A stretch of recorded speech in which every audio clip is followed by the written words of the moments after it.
Khalil is 9 years old. He had a childhood with no worries until last November.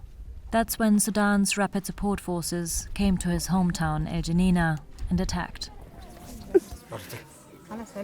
Khalil still can't speak about what happened that day. They shot from all four sides like fire. There were many RSF fighters. I don't know which side the bullet came from. We only found him shot. Khalil was shot in the leg and needed medical care quickly. The family fled to Chad, where doctors amputated his leg. Before this attack, the RSF and allied Arab militias took control of a nearby Sudanese army base. Then they went door to door in Khalil's hometown, systematically looking for members of African ethnic groups like the Masalit community.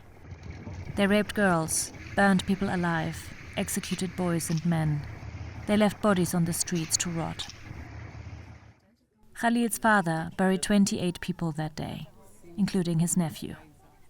The men had shot him in the head and his wife in the stomach. I found them inside their house.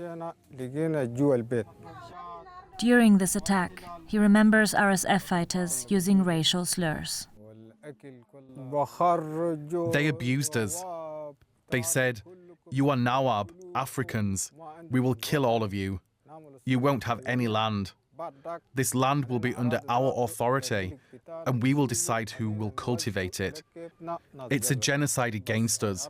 They don't want any black people to remain."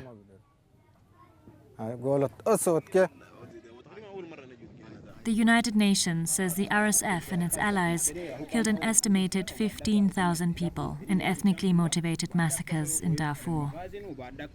Human Rights Watch has also warned of a possible genocide against the Masalit in the region. First they killed doctors, then they killed teachers. They killed religious leaders and most people with an education. They wanted to end the Masalit people. Abdurrahman speaks as a community leader and from personal experience. The same men he prayed with in the mosque in the evening abducted 12 members of his family and executed them. His son, a doctor, was killed while working at the hospital. Abdurrahman's surviving family also sought safety in Chad, but suspicion remains. Abdurrahman says their Arab neighbors in Sudan helped the RSF in pointing out Masalit houses during their attack, and some of them now live in a nearby refugee camp. There are other witnesses who corroborate this claim, and some who deny it, like this Arab community leader. Civilians were never killed. This is a lie. The Masalit are lying. Of those who came to Chad, nobody has hurt them.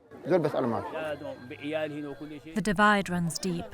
To prevent conflict, residents tell us ethnic Arab and ethnic African refugees are staying in separate camps. In their camp, Khalil's parents are happy to watch their son grow up in safety. And it's filling them with hope for the future. When my son grows up, I hope he'll have a business.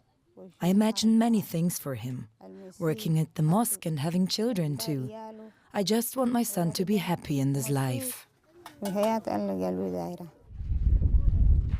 Now, as before, Khalil is happiest when playing football with his friends. The scars of Darfur will remain, but they aren't stopping him from doing what he loves.